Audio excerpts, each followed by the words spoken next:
Hi guys, so I've just finished The Last of Us episode 2, and again this is a spoiler review, so if you haven't watched it, please switch off now, go watch it, then come back. He's about to fall asleep, I'm hoping. He's watching CBeebies at the minute, so he's happy and content. Last of Us Part 2, so episode 2. And another phenomenal episode. Literally, this show is capturing that feeling of playing that game while watching it, which is incredible, the fact they managed to do that. I'm enjoying every second of this show so far. This one, I've finished watching it and I really just want to watch it again. That's how this show is now. I used to be like this other shows when I was younger. Certain shows I like X-Files and things like that when I was younger. I used to want to watch them a couple of times over.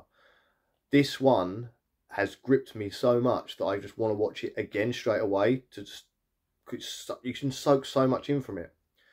So let's get on to what happens in the show. So again, we have a scene that isn't in the actual game, a scene they've put where you sort of, and I like this. I'm stumbling a bit over words now. I do like what they're doing now, where they show us a little glimpse of the world before and how it sort of come into being. So in the first episode, we saw the TV interview where they were discussing the idea of spores and fungus and how bad they can be. This one, they're talking about, we sort of see a scientist having a breakfast. The police or army, I'm not sure what they are, from Indonesia it is, come in to get her, take her to like a lab somewhere where they've got the spores under a microscope. She instantly has a look and says it's, I can't remember, it's some sort of scientific term for these fungus. She goes, that. Why have you put it on these slides? And the people say it's because it's from a human. She just sort of like looks a bit taken aback, like she can't believe it. We then go to an autopsy sort of room, and she starts to do an autopsy, finds a bite on the leg of the cadaver is the proper word for it, I suppose, the dead body, and cuts it open and finds this like tissue's gone all mank. She then looks in the mouth and finds the sort of tendrils that we've seen in the first episode coming out of the mouth, which is obviously where the bite would then infect whatever with the spores. So that was fantastic. When you see I love that process with and especially whoever played the doctor, the Indonesian woman who played the doctor, the look of like on her face of realization and horror of what this means. And then she instantly has to leave the room. She like takes the thing off and she's out. She bangs. She knows exactly what's happening.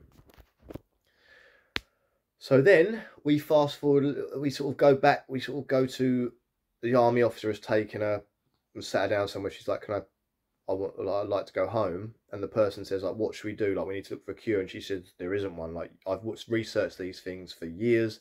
There is no cure. There is nothing that can stop it. No vaccine, no cure. No medicine, there is nothing that can stop this. So obviously now we're sort of in dire, and he says, well, what can we do? And she just says, start bombing everything, the whole city, the people, bomb it and hope that we get them all. And then she's like, can I go home and see my family? And I want to be with my family at this point. And I guess he's military, I don't think he's a policeman. The look of horror on his face of realising like what's about to happen. So as we now know where the virus started in Indonesia, and then it just spread. And they mentioned it was in a flower factory, and she said that's the perfect substrate. So obviously this thing has sort of come in probably through insects into the flower factory, and then through the insects it's managed to sort of like infect everyone. So, and I thought that was a brilliant way to start the episode. And I'm kind of hoping they do it with every episode. We get a little glimpse of like the outbreak spreading and stuff. That'll be brilliant. It remind me of the Stand. There's a whole chapter in the Stephen King's The Stand where it is literally how the infection spreads from one place to another. Like you hear like this guy gets onto a plane, he spreads to everyone there. A teacher that was on the plane goes into a school, she spreads it to everyone there. So it shows you how this thing spreads, and I would like to see that done in this. That would be great. So we know that so far. Then we sort of jump back into our main story of sort of Ellie and Joel and that. So we've got Ellie and Joel, and they're on their way to... Oh, look, we're dodging this. My arm is starting to hurt. Oh, try to find a better way to hold the camera. Oh. So then we get Ellie and Joel, and we go back to them. And obviously in the last episode, they found out that Ellie is infected. So now she's sitting down, they've got a gun pointed at her, and they're like, talk. And she basically goes into what's happened, that she was bit and that she can't get infected. There's nothing wrong with her. They did tests on her and such. And he's obviously feisty and that. And Joel's very unsure. So he's got the gun on. He will not like point the gun away.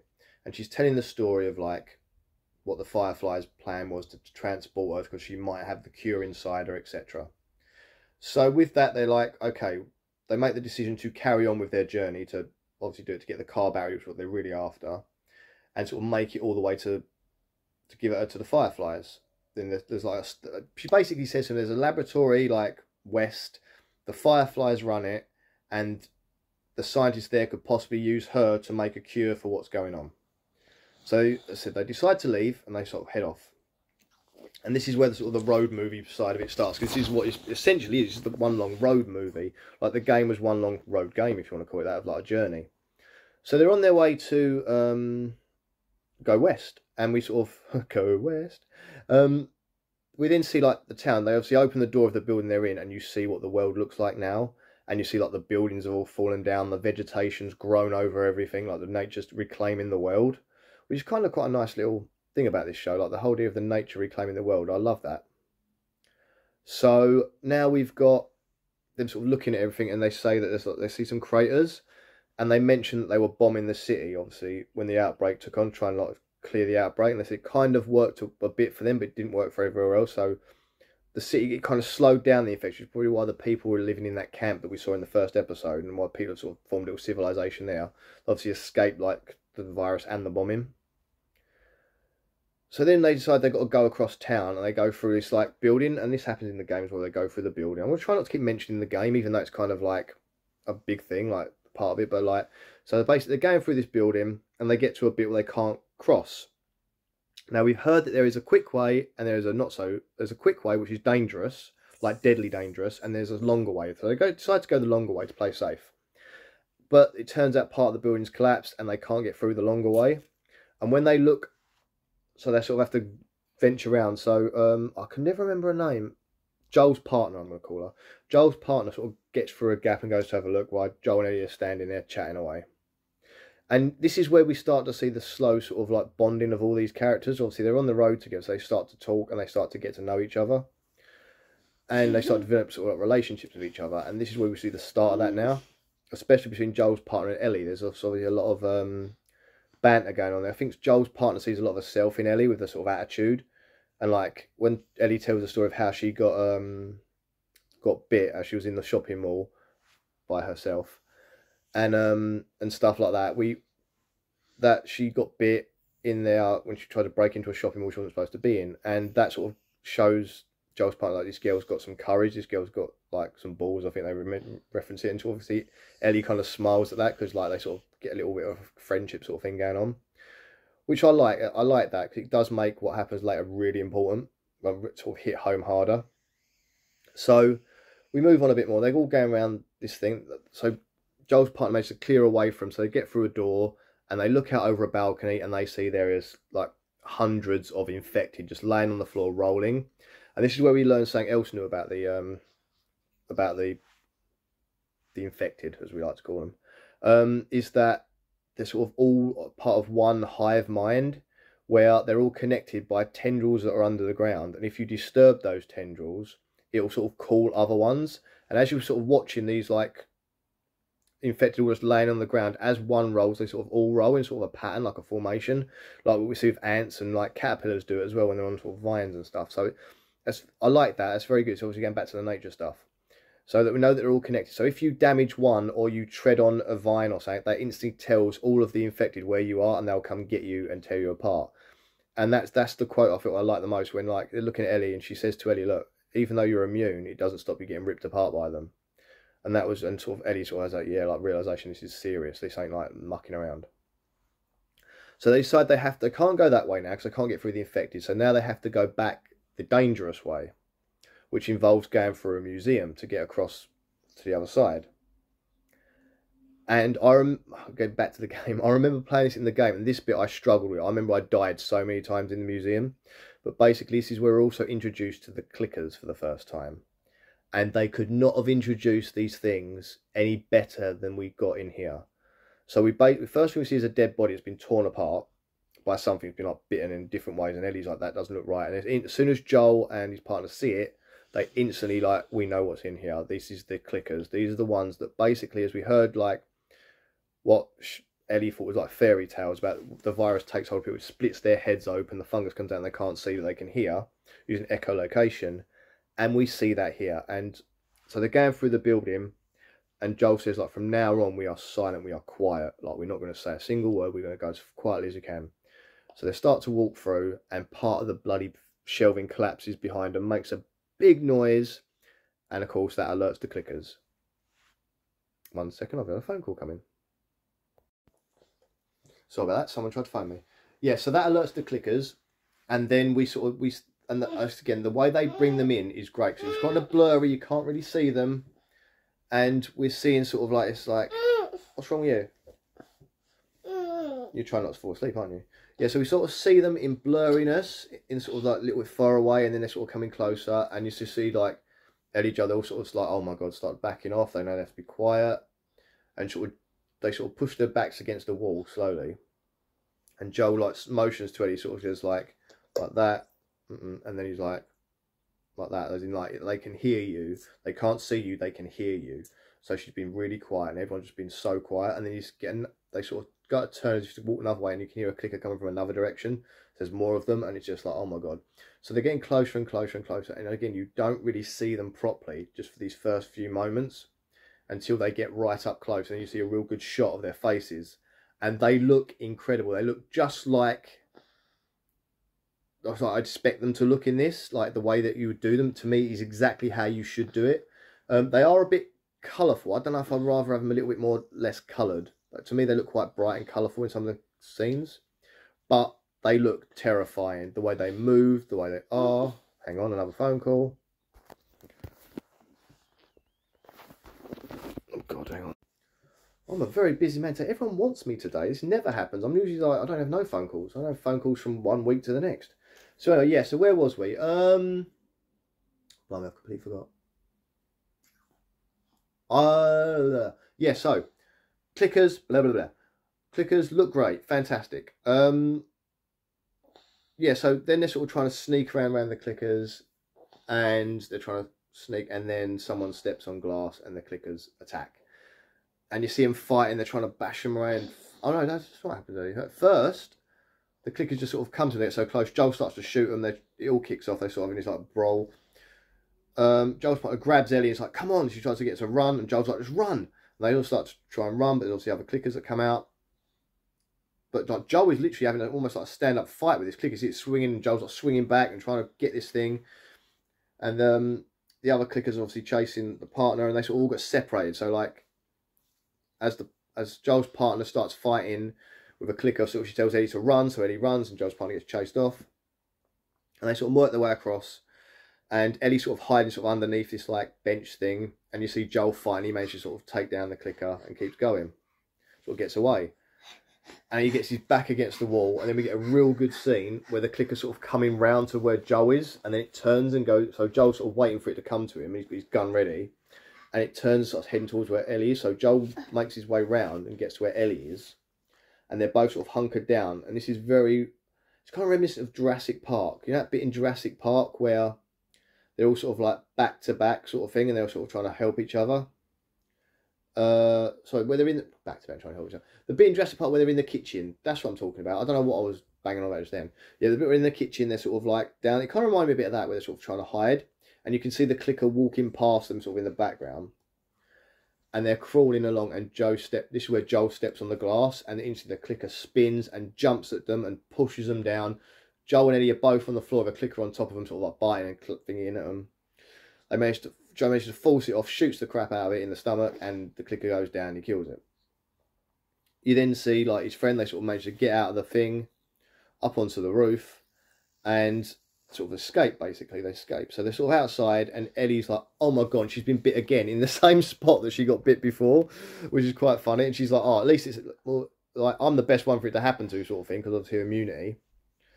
And like Joel's like, yeah, but if you've been bit once, maybe the second bite's like worse, and it's that or whatever. And like you see a real change in attitude in Joel's partner here. This is where she gets really sort of like snappy with him, and she's just like, let's just go, like we've got to go, we've got to keep doing it, stop being so negative, we've got to go.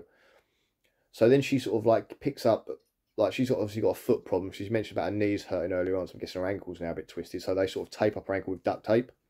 and she's sort of getting ready to go, and but she looks quite down, and we sort of don't really know why. So then Ellie's like, I want to walk across this bridge now. Like, don't be scared. And she's like, I'm not. Because it's literally just a plank of wood from one building to another. And Joel's like, don't be scared. And she's like, I'm not. It's a bit of wood. That was scary in there, sort of thing. So it's that sort of thing where, like, nowadays, things that would normally scare us, like if we had to walk across that wood, it would scare us like ridiculously. But with her, it's not bothering her at all. So I like that. It's sort of how the world's changing people. So anyway, she walks across the wood, and then they sort of go down. And they go to the place where they're supposed to be meeting people, only everyone's been shot and killed. And we don't know who shot and killed them, but everyone's been killed in there. And what basically Joel sort of used a bit of detective work. It sort of works out that he thinks that one of them got bit at some point, and it starts to turn. They'll start basically killing each other to try and get away. So they're like, oh God, where do we go now? So we need to know where to go. We don't know what we're doing or where we're going. So they start like sort of semi-arguing amongst themselves, and then Joel's like, would you just calm down? Like, what is your problem? And then she reveals, like, Joel's part reveals she's been bit, and she's been bit on the shoulder. And like, she shows him, and you can see the infection's already taking hold. It's getting really, really bad. And like and then she's like, now look at her arm. And he goes over to see Ellie's arm, takes the bandage off, and there's nothing there. It's just like the mark from the bite. And she's like, this is it. This is the cue. You need to save people because of the stuff we've done in the past. And it's sort of like the whole like redemption thing where it's sort of like, Joel, we have done some bad stuff like in our past, and this is our redemption. If we can save everyone, if we can do this, and you can do this, so save them. And as they're standing there discussing this, and like, we need to like look for a map, and they're searching for a map and stuff, because she's like, there must be a map somewhere. We must know where she's going. Like, where did you say? And all Ellie was saying, they just said west. All I know is I've got to go west. I don't know anything else. So they're trying to find maps and stuff. And then suddenly one of the bodies comes alive and starts trying to get to them. So Joel shoots and kills it. And this is where we see the whole thing about them being connected like a hive mind. And this bit is, it's great. So as the body is laying on the floor, the one they just shot, you see like Joel's looking at it, you can see sort of like the tendrils, I suppose they are, of the fungus come up and touching and like feeling the body and feeling that it's obviously been killed.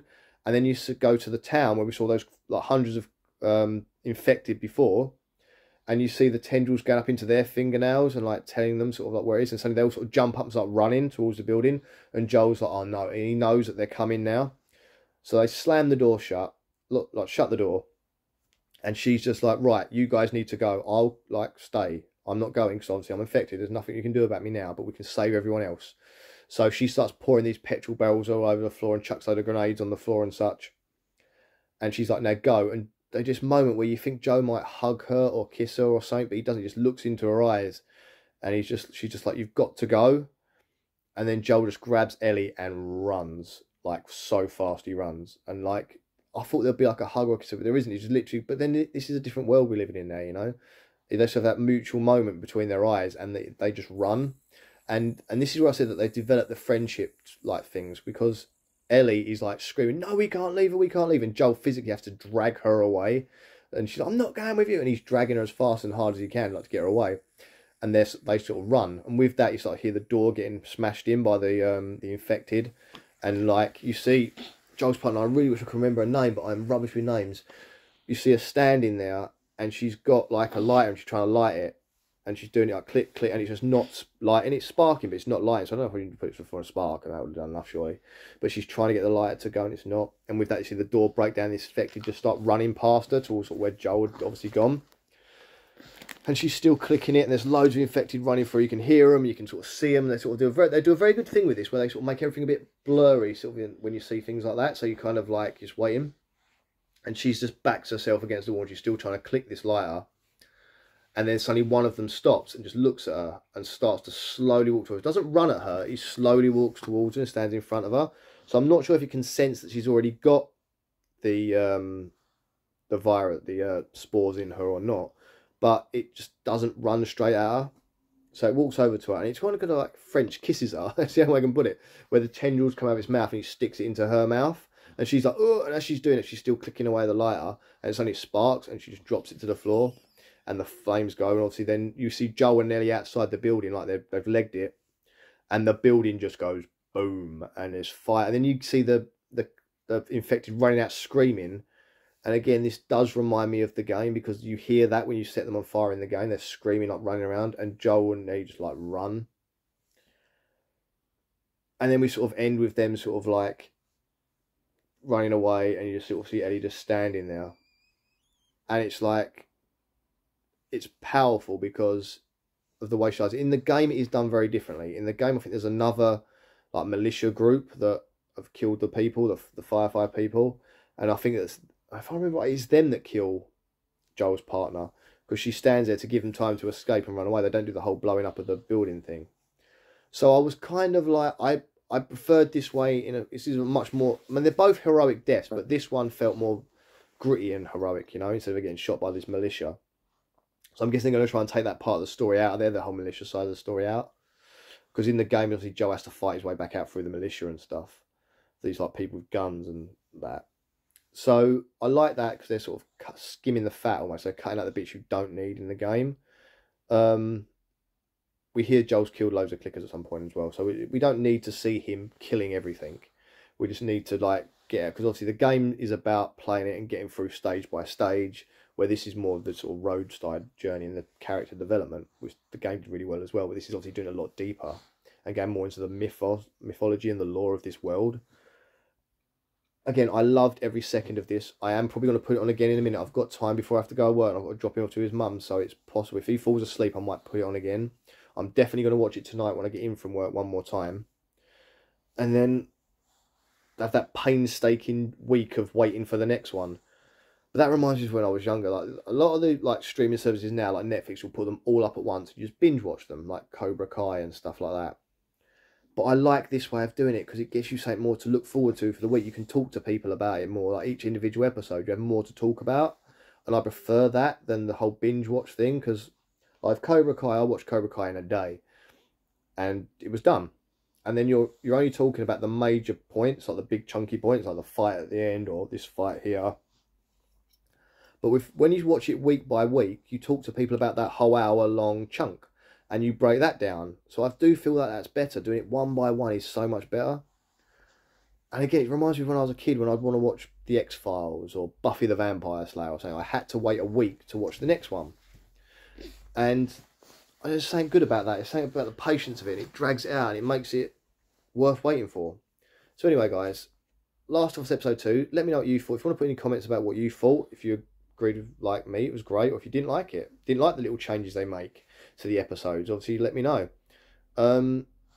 Again, they can't have done better with this show, I don't think. Well, they can always do better, but this has done really well. I'm glad they didn't make a movie. I know there was a rumour a while ago there's a movie. I'm glad it's a show, because there's so much in this that needs to be put in it, and you couldn't do that in like a 2-hour movie. It needs this sort of like, I suppose, 9 episodes, an hour each, 9-10 hours maybe it's going to be in the end, maybe around 9.5 hours. It's going to need that to get everything they need to put in. So looking forward to the next one. You don't even watch it, do you? You're just too busy watching CBeebies at the minute. But anyway, guys, thanks for watching. We'd like to say goodbye now. So goodbye. Of course, you're going to say goodbye. And we'll see you for episode 3 next week. See you soon. Bye.